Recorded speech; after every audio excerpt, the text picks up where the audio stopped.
ചോദിച്ചിരിക്കുന്നത് കിച്ചു രേണുവിനെ ഗർഭമാക്കിയോ എന്നാണ്. രാഹുൽദാസിന് എന്തും പറയാം, അത് കുഞ്ഞ്, അവനെന്തും പറയാം. രേണു സുധിക്ക് ഒന്നും പറയാൻ പറ്റത്തില്ല. രേണു സുധിയുടെ വീട്ടുകാര് രേണു സുധി നികൃഷ്ട ജീവികൾ, വൃത്തികെട്ട ആൾക്കാർ. അവൾ അവനെ ഇട്ടുകൊടുത്തതല്ല, പല കാര്യങ്ങളും ഞാൻ മൗനം പാലിച്ചിരുന്നു. ഇനി അങ്ങനെ മൗനം പാലിക്കുന്നില്ല. മൗനം പാലിച്ചിട്ട് എനിക്ക് എന്തെങ്കിലും കിട്ടിയോ? 1 വയസ്സ് തൊട്ട് ഞാൻ നോക്കിയതാ. ഞാൻ ചോദിക്കട്ടെ, ഇന്ന് പൊക്കി പിടിക്കുന്നവരുണ്ടല്ലോ, ഈ 11 വയസ്സ് തൊട്ട് 18 വയസ്സ് വരെ എന്താണെന്നാ അമ്മ ഞാൻ ഉപദ്രവിച്ചെന്ന് പറഞ്ഞ് ഇവൻ എന്താണ് അവിടെ പോയി നിൽക്കായിരുന്നത്? ഇന്ന് 22 വയസ്സുള്ള യുവാവാണ് അവൻ. ഇന്ന് പൈസ ഉണ്ട് ആവശ്യത്തിന്. അന്നൊന്നും ഇല്ലായിരുന്നപ്പോൾ ഞാനുണ്ടായിരുന്നു, ഞാൻ മാത്രമേ ഉള്ളായിരുന്നു അന്ന്. എന്താണ് മനസ്സിലായി? എനിക്ക് വിഷമമുണ്ട്, ദണ്ണമുണ്ട്. അതുകൊണ്ടാണ് ഞാൻ ഇതൊക്കെ പറയുന്നത്. അത്ര ഞാൻ അനുഭവിച്ചു. ക്യാൻസർ ആയിട്ട് കിടന്നിട്ട് പോലും ഒരു നോക്ക് എന്നെ കാണാൻ വന്നു. വിഷമമുള്ളവരുടെ വിഷമം, ആരുടെ വിഷമം തീർക്കട്ടെ എന്ന്.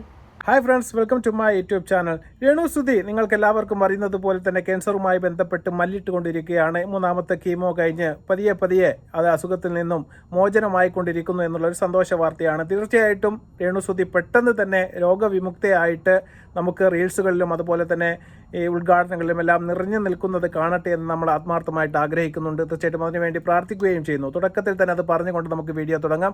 അതിന് മുന്നേ ആദ്യമായിട്ടാണ് നിങ്ങൾ ഞങ്ങൾ ചാനൽ കാണുന്നതെങ്കിൽ ദയവായി സപ്പോർട്ട് ചെയ്യാനായിട്ട് ചാനൽ ഒന്ന് സബ് ചെയ്ത ശേഷം കാണാൻ വേണ്ടി ശ്രമിക്കുക. രേണു സുധി ഇന്ന് പറഞ്ഞ ചില കാര്യങ്ങൾ തീർച്ചയായിട്ടും വെല്ലുവിളിയാണ്. രേണു സുധി ഇനി ഞാൻ അടങ്ങിയിരിക്കുമെന്ന് ആരും വിചാരിക്കേണ്ട എന്നും, കിച്ചുവിന് തൊള്ളെ തോന്നിയത് എന്തും വിളിച്ചു പറയാം, രേണുവിനൊന്നും പറയില്ല എന്ന് പറയുന്നത് ന്യായമല്ല എന്നും, എനിക്കും ഒരുപാട് കാര്യങ്ങൾ പറയാനുണ്ട് എന്നും, പല കാര്യങ്ങളും ഞാൻ ഇനിയും മൂടി വെക്കുകയാണ് എന്ന് പറഞ്ഞുകൊണ്ട് വീണ്ടും പല ഇൻ്റർവ്യൂകളായിട്ടും സോഷ്യൽ മീഡിയകളായിട്ടും എല്ലാം ഇത്തരം ഒരു ഒളിമറ തീർച്ചയായിട്ടും രേണു സുധി അവരുടെ വാക്കുകളിൽ എപ്പോഴും കാത്തു സൂക്ഷിക്കാറുണ്ട്. ആ ഒരു കാത്തു സൂക്ഷിപ്പ് തന്നെയാണ് ഇപ്പോഴത്തെ പ്രശ്നം എന്നുള്ളതാണ്. എന്താണ് ഈ പറയാത്ത കാര്യം, എന്താണ് രേണു സുധി പറയുമെന്ന് പറഞ്ഞ് പേടിപ്പിക്കുന്നത് എന്ന് പലപ്പോഴായിട്ട് സോഷ്യൽ മീഡിയയ്ക്ക് ഒരു ക്യൂരിയോസിറ്റി ആ ചോദ്യത്തിലുണ്ട്. അത് തന്നെയാണ് രേണു സുധി ഈ ഒരു കാര്യത്തിലും പറയുന്നത്. പല കാര്യങ്ങൾ കിച്ചുവിനെതിരെ വളരെ മോശമായ രീതിയിലുള്ള പരാമർശങ്ങൾ ഇപ്പോഴും നടത്തിക്കൊണ്ടിരിക്കുകയാണ്. കിച്ചുവിന് വേണ്ടപ്പോൾ എല്ലാം പണം കൊടുത്തിട്ട് പോലും അവനത് നന്ദി തിരിച്ചു കാണിച്ചില്ല എന്നും, അതുപോലെ തന്നെ 2ാമത്തെ ഭാര്യയായ രേണു സുധിയുടെ മുന്നേ ഉള്ള നമ്മുടെ സുധിയുടെ ഭാര്യ പോലും ഇട്ടേച്ചു പോയ സമയത്ത് 11 വയസ്സ് മുതൽ 18 വയസ്സ് വരെ ഞാൻ മാത്രമേ ഉണ്ടായിരുന്നുള്ളൂ എന്നെല്ലാം പറഞ്ഞിട്ട് ഒരുപാട് കാര്യങ്ങൾ രേണു സുധി ഈ വീഡിയോയിൽ പറയുന്നുണ്ട്. ഏതായാലും നമുക്ക് രേണു സുധിയോട് പറയാനുള്ളത്, ഈ കൊടുത്ത പൈസയുടെ കണക്ക് കേട്ട് ഈ സോഷ്യൽ മീഡിയ കാണുന്ന എല്ലാവർക്കും ഇപ്പോൾ അത് മനഃപ്പാടമാണ്. അത് വീണ്ടും പറയേണ്ട ഒരു കാര്യമില്ല. പിന്നെ പറയാത്തൊരു കാര്യം ഞാൻ മറച്ചു വെക്കുന്നു എന്ന് പറഞ്ഞുകൊണ്ട് വീണ്ടും ആ കിച്ചുവിനെ കൊത്തിപ്പറിക്കാൻ വേണ്ടി സോഷ്യൽ മീഡിയയ്ക്ക് മുമ്പിലേക്ക് ഇട്ടുകൊടുക്കുന്നതും വീണ്ടും അതൊരു കണ്ടന്റാക്കി എടുക്കുന്നതും രേണു സുധിയാണ് എന്ന് ഓർത്തു വെക്കുന്നത് നല്ലതാണ്. ഏതായാലും രേണു സുധിക്ക് എന്താണ് പറയാനുള്ളത് നമുക്ക് കാണാം. രാഹുൽദാസിന് എന്തും പറയാം, അത് കുഞ്ഞ്, അവനെന്തും പറയാം. രേണു സുധിക്ക് ഒന്നും പറയാൻ പറ്റത്തില്ല. രേണു സുധിയുടെ വീട്ടുകാര് രേണു സുധി നികൃഷ്ട ജീവികൾ, വൃത്തികെട്ട ആൾക്കാർ. അങ്ങനെയാ. രേണു സുധിക്ക് ഒന്നും മിണ്ടാൻ പറ്റത്തില്ല. അന്നേരം പാവം കുഞ്ഞ്. ഇതിൻ്റെ ഇടയിൽ വരുന്ന കമൻസ് കണ്ടോണം. ഇപ്പോഴേ ഞാൻ പറയാം എന്തൊക്കെയാ വരുന്നതെന്ന്. അവൾ അവനെ ഇട്ടുകൊടുത്തതല്ല, പല കാര്യങ്ങളും ഞാൻ മൗനം പാലിച്ചിരുന്നു. ഇനി അങ്ങനെ മൗനം പാലിക്കുന്നില്ല. മൗനം പാലിച്ചിട്ട് എനിക്ക് എന്തെങ്കിലും കിട്ടിയോ? ക്യാൻസർ വന്നിട്ട് എന്നെ തെറി പറയുന്നവർ തന്നെ തെറി പറഞ്ഞുകൊണ്ടിരിക്കുമല്ലേ. മൗനം പാലിച്ചിട്ട് എനിക്ക് എന്തെങ്കിലും കിട്ടിയോ? ചിത്രം എനിക്കൊന്നും കിട്ടിയിട്ടില്ല. ആരും ഒന്നും കൊണ്ട് തരുന്നില്ല. എത്രയോ പേര് എനിക്ക് കൊണ്ട് ഞാനതൊക്കെ പിന്നീട് സംസാരിക്കാം. പല കാര്യങ്ങളും ഞാൻ ആലോചിച്ച്, ദൈവമേ, ഇന്നലെയും കൂടെ ഞാൻ ഈ കുഞ്ഞിനെ വിളിച്ച്, അല്ലെങ്കിൽ ഇവന് ഞാൻ സഹായമല്ല, എൻ്റെ കടമ ഞാൻ ചെയ്തതല്ലേ, എന്നിട്ട് ഇവൻ എന്താ ഇങ്ങനെ, ഇത്രയും അറിയത്തില്ലേ ഈ സ്ത്രീയുമായിട്ട്, ഈ സ്ത്രീ എന്നെ ഇങ്ങനെ ദ്രോഹിക്കുന്നതാണ്. ഒരുമിച്ചിരുന്ന് ഫോട്ടോ എടുത്തല്ലോ. ദൈവമേ, എനിക്ക് എന്തുമാത്രം വിഷമം. ഞാനത് ആരും കാണിച്ചിട്ടില്ല സോഷ്യൽ മീഡിയയിൽ, ആരോടും പറഞ്ഞില്ല എനിക്ക് വിഷമമുണ്ടെന്ന്. ഞാൻ ചുമ്മാ അഭിനയിച്ച് കാണിച്ച് റീൽ ചെയ്ത് സന്തോഷം. പക്ഷെ ഞാൻ 11 വയസ്സ് തൊട്ട് ഞാൻ നോക്കിയതാ. ഞാൻ ചോദിക്കട്ടെ, ഇന്ന് പൊക്കി പിടിക്കുന്നവരുണ്ടല്ലോ, ഈ 11 വയസ്സ് തൊട്ട് 18 വയസ്സ് വരെ എന്താണെന്നാ അമ്മ ഞാൻ ഉപദ്രവിച്ചെന്ന് പറഞ്ഞ് ഇവൻ എന്താണ് അവിടെ പോയി നിൽക്കായിരുന്നത്? ഇന്ന് 22 വയസ്സുള്ള യുവാവാണ് അവൻ. ഇന്ന് പൈസ ഉണ്ട് ആവശ്യത്തിന്. അന്നൊന്നും ഇല്ലായിരുന്നപ്പോൾ ഞാനുണ്ടായിരുന്നു, ഞാൻ മാത്രമേ ഉള്ളായിരുന്നു അന്ന്. എന്താണ് മനസ്സിലായി? എനിക്ക് വിഷമമുണ്ട്, ദണ്ണമുണ്ട്. അതുകൊണ്ടാണ് ഞാൻ ഇതൊക്കെ പറയുന്നത്. അല്ല, ഞാൻ പറയത്തില്ലായിരുന്നു. ഇന്ന് വരെ എൻ്റെ നാക്ക് ഒരു നെഗറ്റീവ് എൻ്റെ ഭർത്താവിൻ്റെ വീട്ടുകാരെ പറ്റിയോ എൻ്റെ വളർത്തു മകനെ പറ്റിയോ ഞാൻ പറഞ്ഞിട്ടില്ല. പക്ഷെ ഇന്ന് എനിക്ക് പറയേണ്ട വന്നു. അത്ര ഞാൻ അനുഭവിച്ചു. ക്യാൻസർ ആയിട്ട് കിടന്നിട്ട് പോലും ഒരു നോക്ക് എന്നെ കാണാൻ വന്നു. വിഷമമുള്ളവരുടെ വിഷമം, ആരുടെ വിഷമം തീർക്കട്ടെ എന്ന്. ആരുടെ വിഷമമാ രാഹുൽ ഇന്ന് വരെ വിളിച്ചു? ഞാൻ ബ്ലോക്ക് ആക്കിയിട്ടേക്കുക. എന്തിനാണ് ഇനി ഇതിൻ്റെ ഇടയിൽ കമന്റ് വരട്ടെ? എന്നെ വേണ്ടാത്തവരെ എനിക്കും വേണ്ട. അതിൻ്റെ പേര് എന്നെ തൂക്കിക്കൊല്ലുവാണെങ്കിൽ കൊല്ലട്ടെ എന്നേ കോടതി. തൂക്കിക്കൊല്ലട്ടെ. ഇങ്ങനെ ഒരു ജീവിതത്തിനെക്കാളും നല്ലത് അത് തന്നെയാണ്. നിങ്ങൾ തമ്മിൽ തുറന്ന് സംസാരിക്കാനായിട്ടുള്ള എന്തിനാ മോളെ തുറന്ന് സംസാരിക്കുക? 11 വയസ്സ് തൊട്ട് 18 വയസ്സ് വരെ എല്ലാ കാര്യങ്ങളും അറിയാവുന്നതല്ലേ? എല്ലാ കാര്യങ്ങളും അറിയാവുന്നില്ല. കുഞ്ഞു കൊച്ചൊന്നും അല്ലായിരുന്നല്ലോ ഒരു 17-18 വയസ്സിലൊക്കെ. ഞാൻ അനുഭവിച്ചതും അവൻ്റെ അച്ഛനും അമ്മയും ആയിട്ടുള്ള ഞാൻ അനുഭവിക്കുന്നതും കാര്യം സാമ്പത്തിക ബുദ്ധിമുട്ടുകൾ വന്ന് അന്ന് പോലും ഒരു പട്ടിണി കിട്ടട്ടില്ല ഇവനെ. ഞാൻ പട്ടിണി കിടന്നിട്ടുണ്ട്, സുധി ഞാനും പട്ടിണി കിടന്നിട്ടുണ്ട്. പക്ഷെ ഈ കുഞ്ഞിനെ ഞങ്ങൾ പട്ടിണി കിട്ടട്ടില്ല പിള്ളേരെ. അതൊക്കെ എന്തുകൊണ്ട് മറക്കുന്നു? എനിക്കെതിരെ വന്നിട്ട് കുറെ വ്ളോഗർമാർക്ക് ഓരോ ഇൻഫർമേഷൻ കൊടുക്കുക. ഇതൊക്കെ ഞാൻ പിന്നീടാണ് അറിയുന്നത്. അതിൽ കൂടെ എന്തെങ്കിലും പൈസ കിട്ടുമായിരിക്കും പൈസ. നീ ഇതിനെതിരെ എന്ത് വന്നാലും ഞാൻ തളരത്തില്ല. ഇതിനെതിരെ ഇപ്പൊ സോഷ്യൽ മീഡിയ വലിയ വിവാദം ഉണ്ടോ? അവള് കൊച്ചിനെ ഇട്ട് കൊടുത്തി. ഞാൻ ചോദിക്കട്ടെ, അവന് മാത്രം പറഞ്ഞാൽ മതിയല്ലോ, എനിക്ക് പറയണ്ടേ? എനിക്ക് പറയാനുണ്ടെന്നേ. പല കാര്യങ്ങളും ഇപ്പോഴും ഞാൻ മറച്ചു വെച്ചിട്ടാണ് സംസാരിക്കുന്നത്. അതെന്തുകൊണ്ടാണ് ചേച്ചി അങ്ങനെ മറച്ചു വെച്ച് സംസാരിക്കും? കാരണം ഇത്രയും എന്താ പറയാ, കേൾക്കേണ്ടതായിട്ടുള്ള കാര്യങ്ങളൊക്കെ ചേച്ചി ഓൾറെഡി കേട്ടു. അത് ഞാനായതുകൊണ്ട്. എന്നെ വേണ്ടാത്തവരെ എനിക്കും വേണ്ട എന്ന് പറയാണ്. പിന്നെ ക്യാൻസർ ആയിട്ട് എന്നെ ഒന്ന് തിരിഞ്ഞു നോക്കുക പോലും നമ്മുടെ കിച്ചു ചെയ്തില്ല എന്ന് പറയുകയാണ്. കിച്ചു കാണാൻ പോകാത്തതിനുള്ള കാരണം വളരെ വ്യക്തമായിട്ട് സോഷ്യൽ മീഡിയയിൽ മുമ്പിൽ തന്നെ വന്നിട്ട് കിച്ചു നമ്മോട് എല്ലാവരോടും പറഞ്ഞതാണ്. കാരണം സ്വന്തം കമ്പനിക്കാരുടെ അമ്മയുടെ മുഖത്ത് പോലും നോക്കാൻ പറ്റാത്ത തലകുനിച്ച് നടക്കേണ്ടി വരുന്ന ഒരു കുട്ടിയുടെ അവസ്ഥ നിങ്ങൾക്കത് ചിന്തിച്ചാൽ മനസ്സിലാവില്ല എന്ന് ഞാൻ രേണുസുധിയോട് ആമുഖമായിട്ട് പറയുകയാണ്. കാരണം ആ കുട്ടി എന്ന് പറയുന്നത് ഇപ്പോൾ കുട്ടിയല്ല, ഒരു യുവാവായി മാറിക്കഴിഞ്ഞിരിക്കുന്നു. 10-22 വയസ്സുള്ള മനുഷ്യനാണ്. മുഖത്ത് നോക്കാൻ പോലും പറ്റാത്ത രീതിയിലുള്ള മ്ലേച്ഛമായ രീതിയിലുള്ള വീഡിയോകളാണ് നിങ്ങൾ പെയ്ഡ് കോളിൽ കൂടി നിങ്ങൾ ചെയ്തത്. ആ ഒരു വീഡിയോ ആ മകൻ തന്നെ നമ്മുടെ മുന്നിൽ വന്ന് കാണിച്ചു. അത്രയും മാനം കെട്ട രീതിയിൽ ആ കുട്ടിക്ക് നടക്കേണ്ടി വന്ന ഒരവസ്ഥയും ആ മനോവിഷമവും എത്ര നമ്മൾ എന്ത് ചെയ്ത് കൊടുത്താലും അതിന് പകരമാവില്ല എന്നാണ് എനിക്ക് രേണുസുധിയോട് പറയാനുള്ളത്. പിന്നെ രേണുസുധി പറയുന്നുണ്ട്, ഇനി ഞാൻ ഒരിക്കലും മൗനം പാലിക്കില്ല എന്നും പല കാര്യങ്ങളും ഞാൻ വിളിച്ചു പറയുമെന്നും കിച്ചുവിന് എന്തും പറയാം, എനിക്കൊന്നും പറയാൻ പറ്റില്ല എന്നുള്ളത് 2 നീതിയാണ് എന്നൊക്കെ പറയുന്നത്. പക്ഷേ കിച്ചു വന്ന് പറഞ്ഞത് ഇന്നും മാന്യതയുടെ ഒരു ലെവലേശം പോലും ലംഘിക്കാത്ത രീതിയിൽ അവനെക്കൊണ്ട് അവൻ പറയുന്നത് അവനെക്കുറിച്ചിട്ടല്ല, നിങ്ങളുടെ സ്വന്തം ചോരയിൽ പിറന്ന ആ മകനെ ആലോചിച്ചെങ്കിലും ഇതെല്ലാം ഒന്ന് നിർത്തിക്കൂടെ? നിങ്ങൾക്ക് ബിഗ് ബോസ് എന്ന് പറയുന്ന വലിയൊരു പ്ലാറ്റ്ഫോമിൽ നിന്ന് പുറത്തു വന്ന ശേഷം നിങ്ങൾക്ക് ഇനോഗ്രേഷൻ കിട്ടുന്നുണ്ട്, റീൽസുകൾ കിട്ടുന്നുണ്ട്, ടെലിഫിലിംസ് അഭിനയിക്കാനുള്ള ചാൻസുകൾ കിട്ടുന്നുണ്ട്. ഇതെല്ലാം പോരെ അമ്മേ? അതിൽ നിന്ന് കിട്ടുന്ന വരുമാനം കൊണ്ട് നമുക്ക് ജീവിച്ചു പോയിക്കൂടെ എന്ന് വളരെ നല്ല ഭാഷയിൽ ആ മകൻ ആ വീഡിയോയ്ക്ക് താഴെ നിങ്ങൾക്ക് കമൻ്റ് അയച്ചത് ഞങ്ങളെല്ലാവരും കണ്ടതാണ്. അത്രയും സ്നേഹം അവന് നിങ്ങളോടുള്ളത് കൊണ്ട് മാത്രമാണ് ആ സമയത്തെങ്കിലും നിങ്ങളെ തിരുത്താമെന്നുള്ള ആ മകൻ്റെ ഒരു സ്നേഹം അല്ലെങ്കിൽ ഒരു ആവശ്യം നിങ്ങൾ അന്ന് അംഗീകരിച്ചിരുന്നെങ്കിൽ ഇന്ന് നിങ്ങൾ ഈ പറയുന്ന ഈ കാണാൻ വരുത്തും അതുപോലെ തന്നെ അസുഖമായ സമയത്ത് നിങ്ങളെ സന്ദർശിക്കാത്തതും ഒന്നും തന്നെ ഉണ്ടാകുമായിരുന്നില്ല എന്ന് നിങ്ങളാണ് ചിന്തിക്കേണ്ടത്. നിങ്ങളാണ് അതിന് കളമൊരുക്കിയത്. പിന്നെ നിങ്ങൾ പറയുന്നുണ്ട് ഷെഫീന ബീവിയെ വിളിച്ച് വീട്ടിലേക്ക് കൊണ്ടുവന്ന് സൽക്കരിച്ച കാര്യത്തിൽ അവൻ അതിൻ്റെ തലേന്ന് പോലും ഞാൻ പണം അയച്ചു കൊടുത്തു എന്ന് പറയുന്നുണ്ട്. നിങ്ങൾ പലപ്പോഴായിട്ട് ഈ പണം അയച്ചു കൊടുത്ത കണക്കുകൾ സോഷ്യൽ മീഡിയയിൽ വ്യാപകമായിട്ട് നിങ്ങൾ പ്രചരിപ്പിക്കുന്നുണ്ട്. നിങ്ങൾ അയച്ചു കൊടുത്ത പണത്തിൻ്റെ കണക്കും നിങ്ങളുടെ അറിയപ്പെടുന്ന ഒരു യൂട്യൂബർക്ക് നിങ്ങൾ ചോർത്തി കൊടുത്തിട്ട് അവർ ചെയ്ത വീഡിയോ ഞങ്ങൾ കണ്ടതാണ്. വളരെ മോശമാണ് എന്ന് മാത്രമേ ഇതിനെക്കുറിച്ച് ഞങ്ങൾക്ക് പറയാനുള്ളൂ.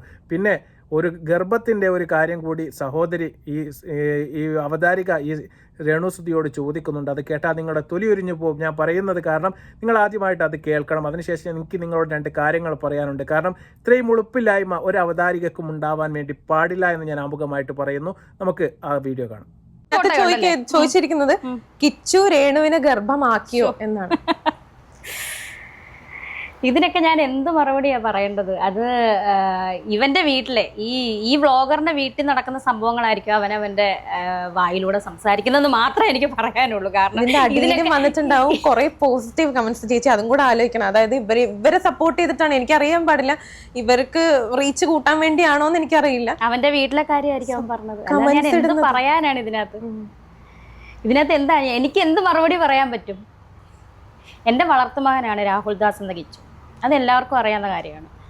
ഈ ഒരു 5 മാസം മുന്നേ വരെ ആ ഒരു ബന്ധം നല്ല ദൃഢമായിട്ട് പോയിക്കൊണ്ടിരുന്ന ബന്ധം. എന്തുവാകട്ടെ, ചിലപ്പം അതിനകത്ത് അസ്വാരസ്യങ്ങൾ കാണുമായിരിക്കും. ഇതെല്ലാം മറന്നുകൊണ്ടും എല്ലാം ക്ഷമിച്ചുകൊണ്ടും തന്നെയാണ് ഞാൻ പോകുന്നത്. അന്നും ഈ 5 മാസം മുന്നേ ഞാൻ ഹെൽപ്പ് ചെയ്തുകൊണ്ടിരുന്ന ഒരു വളർത്തുമകൻ തന്നെയാണ്. അങ്ങനെ തന്നെ ഞാൻ പറയുന്നുള്ളൂ. പക്ഷേ അതിനകത്ത് പല കറുത്ത കൈകളും ചേർന്നു. അങ്ങനെ തന്നെ പറയും, ഈ വ്ളോഗർ ഈ സ്ത്രീ അവരുടെ വീട്ടിൽ പോവുക, എൻ്റെ ഭർത്താവിൻ്റെ വീട്ടിൽ പോവുകയും എൻ്റെ ഭർത്താവിൻ്റെ വീട്ടുകാർക്കും എൻ്റെ ഈ വളർത്തുമകനും അറിയാവുന്ന കാര്യമാണ് ഈ ഒരു സ്ത്രീ എന്നെ അപമാനിക്കുന്നതും എന്നെ ഈ ദ്രോഹിക്കുന്നതും ഇതെല്ലാം എൻ്റെ വളർത്തു മകനും എൻ്റെ ഭർത്താവിൻ്റെ വീട്ടുകാർക്കും അറിയാവുന്ന കാര്യം. ഇന്ന് വരെ ഞാൻ എൻ്റെ ഭർത്താവിൻ്റെ വീട്ടുകാരെ ഒരു നെഗറ്റീവും ഞാൻ പറഞ്ഞിട്ടില്ല. പക്ഷെ എനിക്കിന്ന് പറയണം. ഇനി ഇതിൻ്റെ പേരിൽ ഇനി വിവാദം ഉണ്ടായാലും ഇതിൻ്റെ അടിയിൽ വന്ന് നെഗറ്റീവ് കമൻസ് കൊണ്ട് എന്നെ മൂടിയാലും എന്നെ ശപിച്ചാലും എനിക്ക് വേണ്ടി പ്രാർത്ഥിക്കുന്ന കുറച്ച് നല്ല ആളുകൾ എൻ്റെ വീട്ടുകാരും എൻ്റെ കൂടെ ഉള്ളിടത്തോളം കാലം ഞാൻ താഴെ വീഴത്തില്ല. എനിക്ക് പറയണം. അപ്പോൾ വീണ്ടും രേണുസുതി പറയുന്നത് നിങ്ങൾ കേട്ട് കാണും. ഒന്നാമത്തത്, കിച്ചുവിൽ നിന്ന് രേണുസുതി ഗർഭിണിയായോ എന്ന രീതിയിലുള്ള ഒരു ചോദ്യമാണ് ഈ അവതാരിക ചോദിച്ചത്. ഉളുപ്പില്ലായ്മ എന്ന് മാത്രമേ എനിക്കിതിനെക്കുറിച്ച് പറയാനുള്ളൂ. പിന്നെ ഞാൻ നിങ്ങളോട് രണ്ടാമതൊരു കാര്യം പറയാം. ഇത്തരത്തിൽപ്പെട്ട ഇൻ്റർവ്യൂ ഒക്കെ നടക്കുന്നതിന് മുന്നേ എഴുതി തയ്യാറാക്കിയ നിയമാവലിയുടെ അടിസ്ഥാനത്തിലാണ് ഇൻ്റർവ്യൂകൾ നടക്കുന്നത്. ആ നിയമാവലി അല്ലെങ്കിൽ ആ ചോദ്യം എന്താണ് എന്ന് തലേന്ന് തന്നെ വരുന്ന ഗസ്റ്റിനെ ഇവർ മുൻകൂട്ടി അറിയിക്കാറുണ്ട്. ഏതെങ്കിലും ചോദ്യങ്ങൾ ഞങ്ങൾക്ക് താല്പര്യമില്ല എന്ന് ആ ഗസ്റ്റ് പറയുകയാണെങ്കിൽ അത് റിമൂവ് ചെയ്ത് ഒഴിവാക്കുകയും ചെയ്യും. ഈ ഒരു ചോദ്യം എഴുതി കൂട്ടി മനഃപൂർവ്വം തയ്യാറാക്കിയതാണ്. അതുപോലെ തന്നെ ആ അവതാരികയെ കൊണ്ട് ചോദിപ്പിച്ചതാണ് എന്ന് മനസ്സിലാക്കാനുള്ള ബുദ്ധി ഈ വീഡിയോ കാണുന്ന എല്ലാവർക്കും ഉണ്ടാവും, ഞാൻ മനസ്സിലാക്കുകയാണ്. പിന്നെ ഏതായാലും അതിന് കൊടുത്ത മറുപടി ഏതായാലും എനിക്ക് ഇഷ്ടപ്പെട്ടു. അതൊക്കെ നല്ല കാര്യമാണ്. പിന്നെ നിങ്ങൾക്ക് ഇങ്ങനെപ്പെട്ട ഒരു ചോദ്യം, അല്ലെങ്കിൽ ഒരു യൂട്യൂബർ ഇങ്ങനെ ഒരു വീഡിയോ ചെയ്തു, ആ തമ്പനയിൽ കാണിച്ചുകൊണ്ടാണ് ഇങ്ങനെ ഒരു ചോദ്യം ചോദിച്ചത്. ആ യൂട്യൂബർക്ക് അങ്ങനെ ഒരു വീഡിയോ ചെയ്യേണ്ടി വന്ന സാഹചര്യം എന്താണ് എന്ന് നിങ്ങൾക്ക് എല്ലാവർക്കും അറിയാം. കാരണം സമൂഹത്തിൻ്റെ മുന്നിൽ വന്നിട്ട് നിങ്ങൾ പറഞ്ഞതാണ് നമ്മുടെ കിച്ചു എന്ന് പറയുന്ന സുധിയുടെ മകൻ പറയാൻ പറ്റാത്ത പല കാര്യങ്ങളും ഉണ്ടായിട്ടും ഞാനത് മൂടി വെച്ചു, എനിക്കത് പബ്ലിക്കായിട്ട് പറയാൻ പറ്റില്ല എന്ന് നിങ്ങൾ ഈ വീഡിയോയിലും പറയുന്നുണ്ട്.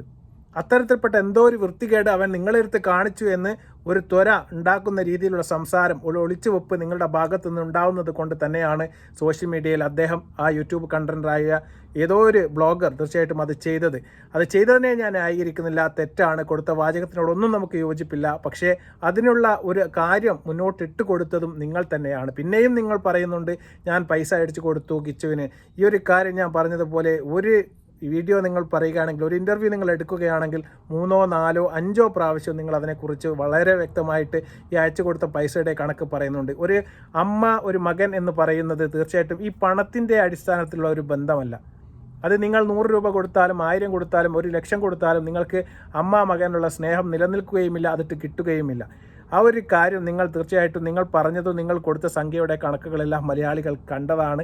അതിനെക്കുറിച്ച് ഞാൻ കൂടുതലൊന്നും പറയുന്നില്ല. ഇനി മറ്റൊരു കാര്യം പറയുന്നുണ്ട്. ഷഫീന ബീവിയെ കുറിച്ച് വീട്ടിൽ കൊണ്ടുവന്നിട്ട് അവരെ കൊണ്ട് തെറി പറയിപ്പിച്ചത് വളരെ മോശമായി പോയി എന്ന് പറഞ്ഞുകൊണ്ടിട്ട് നമ്മുടെ സുധിയുടെ ഫാമിലിയെ മൊത്തം തള്ളിപ്പറയുന്ന ഒരു രേണുസുധിയെ നമുക്കിപ്പോൾ കാണാം. ആ വീഡിയോ കൂടി കണ്ട് നമുക്ക് വീഡിയോ അവസാനിപ്പിക്കാം. പറയണം, ഈ സ്ത്രീ അന്ന് ഈ വീട്ടിൽ വന്നപ്പം, അല്ലെങ്കിൽ എൻ്റെ ഭർത്താവിൻ്റെ വീട്ടിൽ വന്നപ്പം ഇവരെന്തുകൊണ്ട് അവരെ സൽക്കരിച്ച് അതിനകത്ത് കയറ്റി? എന്നിട്ട് വലിയ വായിൽ പോസ്റ്റ് ഇട്ടല്ലോ, കുരു പൊട്ടുന്നവർക്ക് പൊട്ടട്ടെ എന്ന്. ആർക്ക് കുരു പൊട്ടാനാ? എനിക്കെന്ത് കുരു പൊട്ടാനാ? 11 വയസ്സിൽ തള്ള പോലും, സ്വന്തം പെറ്റതള്ള അന്ന് ഉണ്ടായിരുന്നു. പിന്നെയാണ് അവർ മരിച്ചത്. പെറ്റതള്ള ഉപേക്ഷിച്ച ഒരു കുഞ്ഞിനെയും രണ്ടാമത്തെ ഭാര്യ വരെ ഉപേക്ഷിച്ച ഒരു ഭർത്താവിനെയും കൂടെ ഞാൻ നോക്കിയതാണോ തെറ്റ്? അയാളെ സ്നേഹിച്ച് ഇവിടെ ഇരിപ്പുണ്ടല്ലോ ഫോട്ടോ, ഇദ്ദേഹത്തെ സ്നേഹിച്ച് ആ കുഞ്ഞിനെ ഞാൻ ബോർഡിങ് നിർത്തിയോ? ഒരു വാക്കുകൊണ്ട് ഞാൻ വേദനിപ്പിച്ചിട്ടില്ല 11 വയസ്സുള്ള ആ കുട്ടീനെ. ആ 11 വയസ്സ് തൊട്ട് ഈ 17, ഈ 18 സുധിച്ചേട്ടൻ മരിച്ചു കഴിഞ്ഞും 1 വർഷം എൻ്റെ കൂടെ തന്നെയായിരുന്നു. ഞാനൊരു വാക്കുകൊണ്ടോ നോക്കൊണ്ടോ വേദനിപ്പിച്ചിട്ടില്ല. അവൻ ചെയ്ത തെറ്റുകളെല്ലാം ഞാൻ മറന്ന് ക്ഷമിച്ചു ഞാൻ മുന്നോട്ട് പോയതാണ്. അതാണോ ഞാൻ ചെയ്ത തെറ്റ്? ഇത്രയൊക്കെ അറിയാം. എന്നെ പലപ്പോഴും ദ്രോഹിച്ച് ഈ സ്ത്രീയെ വീട്ടിൽ കയറ്റി ഇരുത്തണമെങ്കിൽ ഇവരെന്തുകൊണ്ട് എന്നെ അപ്പം എന്താണ് ഇവർ മനസ്സിലാക്കി? ഇവരൊന്ന് ചിന്തിക്കണം. എൻ്റെ ഭർത്താവിൻ്റെ വീട്ടുകാരൊന്ന് ചിന്തിക്കണം. ഞാൻ ആരെയും പേരെടുത്ത് പറയുന്നില്ല. എൻ്റെ ഭർത്താവിൻ്റെ വീട്ടുകാരൊന്ന് ചിന്തിക്കണമായിരുന്നു. എൻ്റെ മകൻ്റെ അല്ലെങ്കിൽ ഞങ്ങളുടെ സുധിയുടെ ഭാര്യയാണ് അവൾ. ഒന്നും വേണ്ട, അവൻ്റെ കുഞ്ഞിൻ്റെ ഒരു അമ്മയും കൂടാണ്. ആ രാഹുൽദാസ് മാത്രമല്ല സുധിക്ക് മകൻ, മൃദുൽദാസും ഉണ്ട്. ചിന്തിക്കണമായിരുന്നു. ഒന്നും ആവട്ടെ, അവർ കയറി വന്നെങ്കിൽ മാന്യമായിട്ട് പറഞ്ഞു വിടണമായിരുന്നു അവരെ. നിങ്ങൾ എൻ്റെ മരുമകളെ പറ്റി ആവശ്യമില്ലാത്ത പറയുന്നതാണ്, അല്ലെങ്കിൽ രേണുവിനെ പറ്റി നിങ്ങൾ എന്തിനാ വെറുതെ കുടുംബം കലക്കുന്നത്? ആ അമ്മയും മകനും ഇപ്പം മര്യാദയ്ക്ക് പോവല്ലേ ആ ബന്ധം? അന്ന് തൊട്ടാണോ ഈ പ്രശ്നങ്ങൾ ഉണ്ടായത്? എന്നെ വേണ്ടാത്തവരെ എനിക്കും വേണ്ട. അപ്പോൾ സുധിക്ക് രാഹുൽദാസ് എന്ന് പറയുന്ന ഒരു മകനല്ല, 2 മകൻ കൂടിയുണ്ട് എന്നൊക്കെ രേണുസുധി പറയുന്നു. അതുപോലെ പറയുന്നുണ്ട് 11 വയസ്സുള്ളപ്പോൾ 2ാം അമ്മ ഇട്ടേച്ചു പോയപ്പോൾ അദ്ദേഹത്തിന് ഭാര്യയായിട്ട് ഞാനേ ഉണ്ടായിരുന്നുള്ളൂ എന്ന് പറയുന്നുണ്ട്. രണ്ടാം അമ്മ ഇട്ടേച്ച് പോകാനുള്ള കാരണക്കാരി രേണുസുതിയാണ് എന്നുകൂടി രേണുസുതി ഓർക്കുന്നത് നന്നായിരിക്കുമെന്നാണ് എനിക്ക് അതിനെക്കുറിച്ച് പറയാനുള്ളത്. പിന്നെ മരിച്ചപ്പോൾ നോക്കിയൊരു കണക്ക് 11 വയസ്സ് മുതൽ 18 വയസ്സ് വരെ ഞാൻ നോക്കി ഇങ്ങനെ പറഞ്ഞുകൊണ്ടിരിക്കുകയാണ് രേണുസുതി. നിങ്ങൾക്ക് കല്യാണം കഴിക്കുന്നതിന് മുന്നേ തന്നെ സുധി എന്ന് പറയുന്ന മനുഷ്യൻ ഈ കുട്ടി എൻ്റെ ഒപ്പരമുണ്ട് എന്ന് നിങ്ങളെ കാണിച്ചു തന്നു. അവനെ വന്ന് ഞാൻ കണ്ടു, ഇഷ്ടപ്പെട്ടത് കൊണ്ട് തന്നെയാണ് ഞാൻ കല്യാണം കഴിച്ചത് എന്ന് പറയുന്ന നിങ്ങൾ ആ കുട്ടിയെ നോക്കിയതിൻ്റെ കണക്കിങ്ങനെ വിളിച്ചു പറയുമ്പോൾ നിങ്ങളൊരമ്മയാണോ എന്ന് എനിക്ക് സംശയമുണ്ട്. കാരണം നിങ്ങൾക്ക് തീർച്ചയായിട്ടും നിങ്ങൾ മാത്രമൊന്നുമല്ല, കേരളത്തിൽ ഇന്ന് ആദ്യമായിട്ടൊന്നുമല്ല രണ്ടാനമ്മ ഒരു കുട്ടിയെ നോക്കുന്നതും അവന് വേണ്ട കാര്യങ്ങൾ ചെയ്തു കൊടുക്കുന്നതും. അതൊക്കെ ഒരു മാനുഷിക ധർമ്മമാണ്. നിങ്ങളത് ചെയ്തിട്ടുണ്ട് എങ്കിൽ തീർച്ചയായിട്ടും നിങ്ങളെയും അതുപോലെ തന്നെ സുധി എന്ന് പറയുന്ന മനുഷ്യന് വളരെ ഭംഗിയായിട്ട് മരണപ്പെടുന്ന അതേ നിമിഷം വരെയും, അല്ലെങ്കിൽ ഇന്ന് നിങ്ങൾ ഇരിക്കുന്ന കസാലയിലും അദ്ദേഹത്തിൻ്റെ പേര് ഒന്നുകൊണ്ട് മാത്രമാണ് എന്ന കാര്യം തീർച്ചയായിട്ടും നിങ്ങൾ ചിന്തിക്കണം. നിങ്ങൾ സുധിയുടെ വൈഫ് അല്ലായിരുന്നു എങ്കിൽ നിങ്ങളെ മലയാളികൾ പോയിട്ട് ഈ ലോകത്താരും തന്നെ അറിയപ്പെടുക പോലും ഉണ്ടായിരുന്നില്ല. അത് നിങ്ങൾ മനസ്സിലാക്കുന്നതാണ്. പിന്നെ ഈ സഫീന ബേബി എന്ന് പറയുന്ന ബ്ലോഗറെ വീട്ടിൽ വിളിച്ചു കൊണ്ടുവന്ന് നിങ്ങൾക്കെതിരെ തെറിപറിയിപ്പിച്ചു എന്ന് നിങ്ങൾ പറയുമ്പോൾ അതിന് നിങ്ങളുടെ അടുത്ത് ആധികാരികമായിട്ട് യാതൊരു തെളിവുമില്ല. ആ സഹോദരി നേരിട്ട് അവിടെ പോയതാണ് എന്നാണ് ഞാൻ മനസ്സിലാക്കുന്നത്. അല്ലാതെ കിച്ചു അവരെ വിളിച്ച് വീട്ടിൽ കൊണ്ടുപോയിട്ട് നിങ്ങൾക്കെതിരെ തെറി പറയിപ്പിച്ചതൊന്നുമാകാനുള്ള സാധ്യത വളരെ കുറവാണ്. ആ സഹോദരി അത്തരത്തിൽപ്പെട്ട വീഡിയോ ചെയ്യുന്ന ഒരു യൂട്യൂബറാണ്. അവരവിടെ പോയി കാണും. തീർച്ചയായിട്ടും വീട്ടിൽ വന്ന ആളെ ഇറക്കി വിട്ടിട്ടുണ്ടാവില്ല എന്ന് മാത്രമേ അതിനെക്കുറിച്ച് പറയാനുള്ളൂ. ഏതായാലും ഈ വീഡിയോ കണ്ടതിന് ശേഷം തീർച്ചയായിട്ടും കാണുന്ന ആൾക്കാർക്ക് ഏകദേശ രൂപം തീർച്ചയായിട്ടും നിങ്ങൾക്കിപ്പോൾ കിട്ടിക്കാണും. ഏതായാലും കിച്ചുവിനെതിരെയും അവരുടെ കുടുംബത്തിനെതിരെയും ഒരു പടപ്പുറപ്പാടിലാണ് നമ്മുടെ രേണുസുതി. ഏതായാലും തിരിച്ചു വരുമെന്ന് രേണുസുതി പറയുന്നുണ്ട്. തിരിച്ചു വരണം. ഞാൻ പറഞ്ഞതുപോലെ തന്നെ അസുഖം പെട്ടെന്ന് ഭേദമാകട്ടെ.